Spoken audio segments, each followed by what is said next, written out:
Mesdames, Messieurs, Guy Tropper, ça me fait plaisir de vous accueillir. J'ai le grand honneur d'accueillir Dr Alain Thillé, un allergologue de France, à jouer les tours, rien de moins, et qui finalement m'a donné la première expérience française en allergologie. Alain, ça me fait bien plaisir de t'accueillir. Écoute, Guy, tu sais que c'est toujours un plaisir que je te vois et surtout que tu viens souvent en France. Alors, Jouer les Tours, c'est bien sûr dans le centre de la France, c'est tout près de Tours. Hein, c'est une ville d'Indre-et-Loire qui est la deuxième ville après Tours. Voilà. Et je suis donc allergologue libéral et allergologue à l'hôpital du CHU de Bretonneau de Tours. Ben, merci de participer à cette initiative. Alain, je sais que tu es un passionné des chevaux. Oui. Et en tant qu'allergologue, le cheval offre une dynamique tout à fait particulière. Tout à fait. Alors oui, je m'intéresse beaucoup à l'allergie au cheval parce que je suis moi-même cavalier depuis toujours.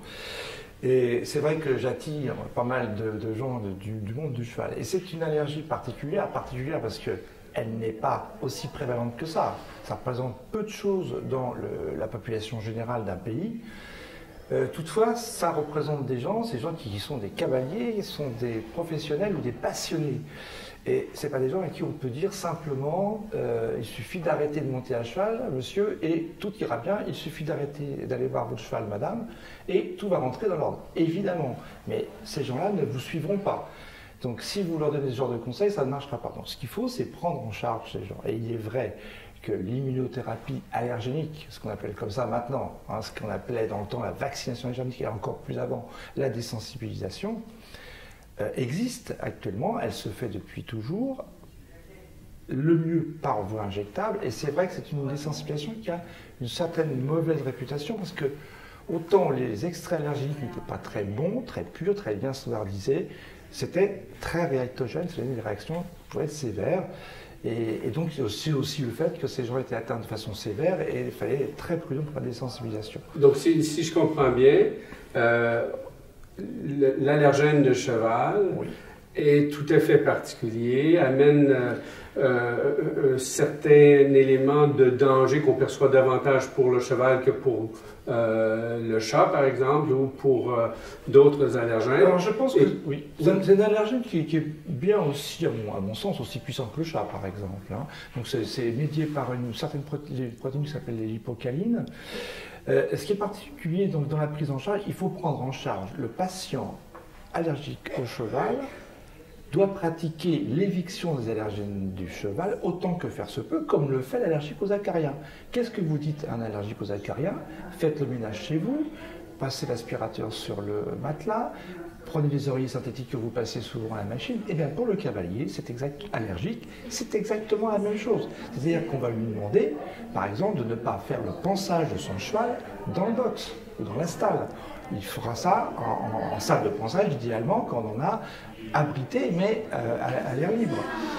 On préférera de monter en extérieur, en carrière ou complètement en extérieur. Si on monte en manège, on veillera à ce que le manège soit bien entretenu et arrosé régulièrement. Des petites choses comme ça. Se laver les mains souvent. Avoir du matériel d'équitation propre.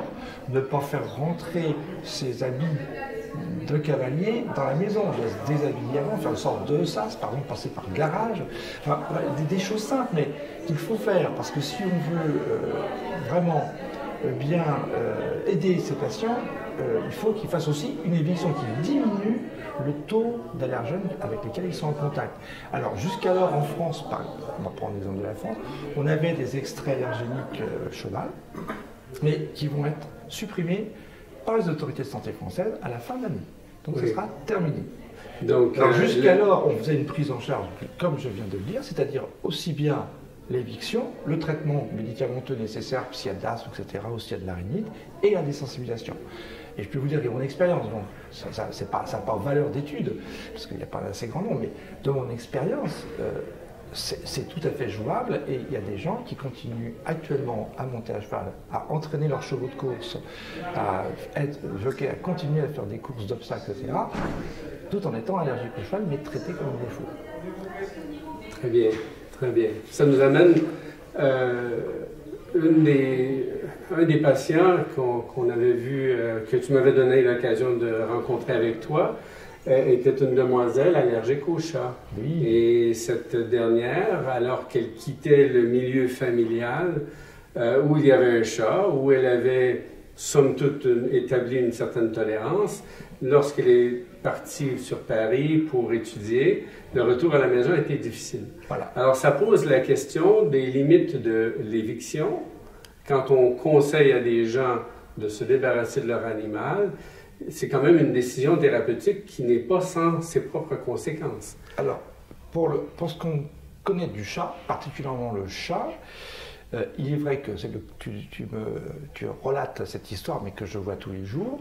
C'est le grand classique de l'enfant ayant un terrain allergique aux acariens, et avec une réactivité au chat, mais pour autant, il supporte parfaitement son chat et les chats des voisins, etc. Un beau jour, ces gens s'en vont et ne voient plus le chat de façon régulière et de façon alterne, de temps en temps, quoi.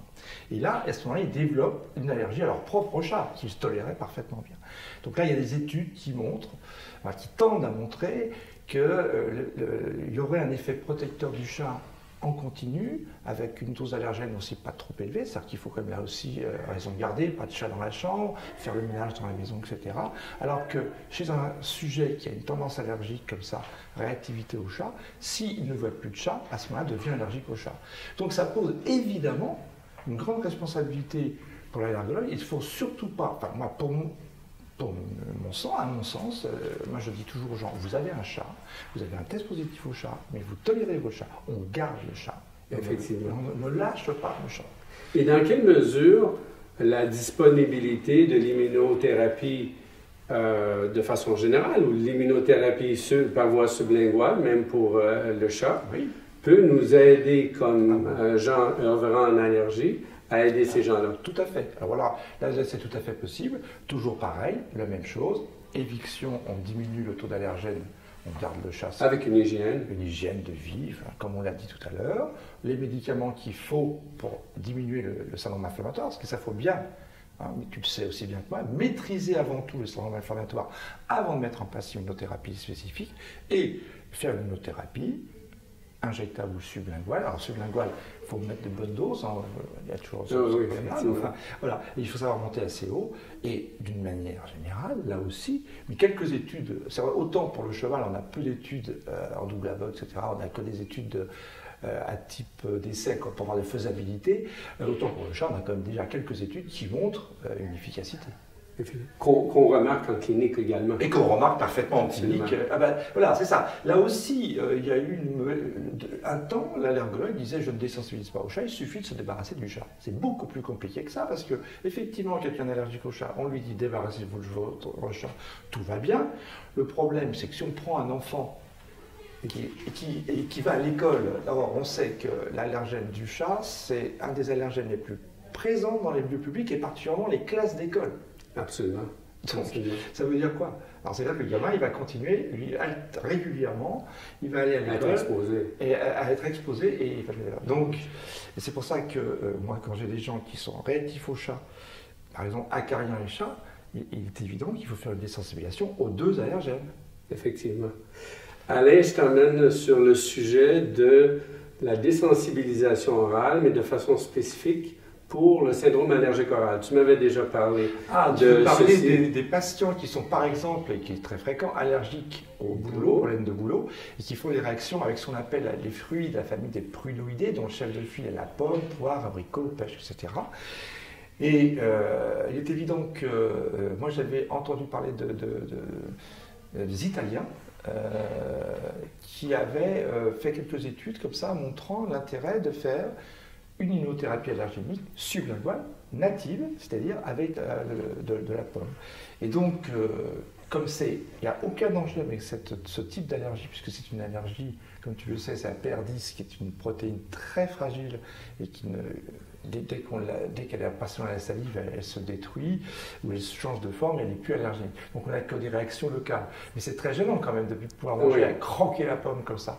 Donc là, disons, c'est un peu homemade, hein. Je me suis fait mon petit protocole homemade, des petits morceaux de pommes qu'on met sous la langue régulièrement, 2 fois, 3 fois par jour. On augmente la dose progressivement de petits copeaux qu'on coupe et qu'on laisse fondre, alors de la pomme, de la poire, de tous les prunoïdés qu'on a sous la main, et d'entretenir ça régulièrement.